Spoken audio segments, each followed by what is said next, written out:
It's Halloween today. Only fitting to do a Halloween themed shoe. No brainer.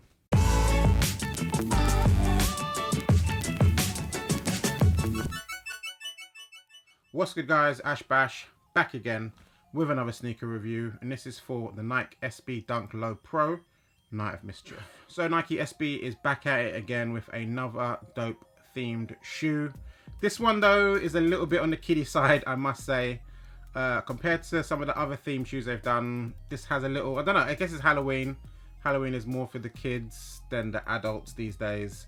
And this is a little bit kiddie with spider webs and that sort of stuff on it, but it's kind of cool still. Nice that they're on a theme sneaker. I've been super lucky when it comes to Nike SB drops this year. Got quite a few. I think I only missed out on the white Tiffany Dunks and the purple Lobsters. Besides that, pretty much been W season for me, which is a good sign. But yeah, let's tuck into this shoe, show you some of the details. So unfortunately, this comes in your standard Tiffany colored Nike SB box. Would have been cool if it was orange with some black text. That would have been fun. They have done different colors before with Nike SB boxes, so it's a shame they didn't do it. But at the price point of £80, I guess they're not really into wasting more money on that. On the box itself, it says Nike SB Dunk Low Pro. Color is black, total orange, and violet court. Dope little colorway going on there. And I've got these in a UK 10, which is the size that I wear for all my SBs. Let's show you some details of this shoe right now. And boom, here's a sneaker in all its glory. Loads of different colorways going on here. That super bright sole. It's a mad shoe. Silhouette wise, it's your standard Nike SB. You got your puffy tongue that you find in all the SBs. It's definitely weird for someone who's never had an SB before. They're thinking, what the hell is up with this tongue, compared to like your normal Dunk Low or like a Jordan 1 or something like that. They're not used to having this puffy tongue, but it's what you get if SB is skateboarding, if you didn't know as well. But yeah, details of this shoe, they've actually gone quite to town on it, which is a nice little touch. And materials are actually way better than I thought. With the whole kiddie look, I kind of expected it to be like really cheapish, but it's not too shabby, to be fair. On this little black bit here on the toe cap, it's actually done in this pretty nice suede. Has a little bit of that change color to it, so that normally means it's not too shabby a material, to be fair. The toe box here is done in a very soft, very soft tumble leather, and the dope detail that I literally just noticed like 4 minutes ago is the perforated hole is actually done in a pattern of like a scary pumpkin face, which is super dope. I never thought that was something that I would have even missed out somehow, but very cool little feature there. Along the lateral side of the shoe here is where you find the little extra details that kind of make the shoe what it is. You've got your big vibrant swoosh, which is tumble leather, done in that total orange colorway, and behind that you've got this purple spider web, which is a very nice little touch. And towards the back of the shoe, you actually got a spider itself just dangling there, just doing what it does.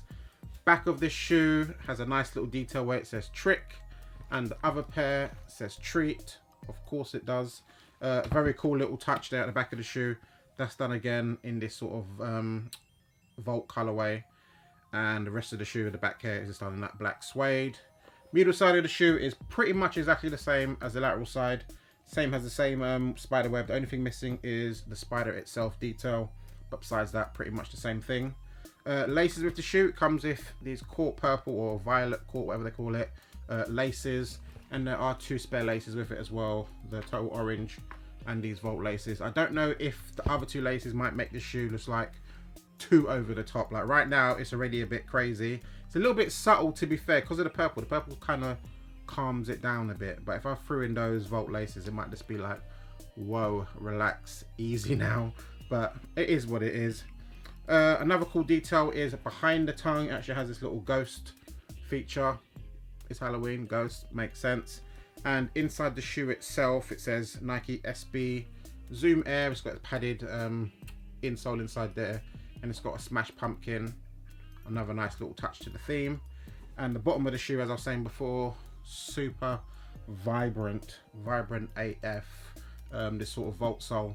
Supposedly, even reading on the Nike website, it says that this is glow in the dark, but I've tried putting my light on it, going in a dark spot, and it didn't really glow. To me, a tiny little part seemed to glow, but it wasn't real glow in the dark. So I don't know whether my pair is messed up or what, but these weren't glowing in the dark for me. I will try it again.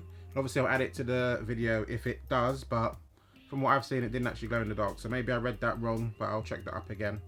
But yeah, I think that is pretty much it for the details of this shoe. It's a very cool shoe. Like, I would say, if you can get it for retail, or if you got it for retail today, because it came out today on sneakers, and back in the day, not back in the day, last week, on the skate sites, which is where I got my pair from, I would say for retail, not too bad a cop. At £80, it's not really a big deal. But if you're going to pay resale on it, I've seen some crazy prices for the small sizes. I wouldn't pay like over like 15, 120. Like anything over that, you're getting ripped off and not worth your time. And I find with SB Dunks, because this kind of like, it's not a new shoe, but it's kind of new to a lot of fans at the moment. People are getting it and realizing this ain't for me, or holding on to it, waiting to sell it. So I would say if you're going to buy it on a resale market, maybe wait a little bit, because the prices will probably come down and people just want to get rid of them and stuff. So that's my 2 cents on that. But yeah, otherwise, not too shabby a shoe. I'm happy that I got it for retail. Wouldn't want to pay resale for it. But yeah, follow me on Instagram, @ashbashsneakers. Dope pictures pretty much every day. And my Twitter and all that sort of stuff is down below in my bio as well. Like, comment, subscribe, hit that bell icon to get notifications every time I upload. I've got loads of shoes here that I still need to review and talk about and stuff. So yeah, check it out. I'm signing off. Later, y'all.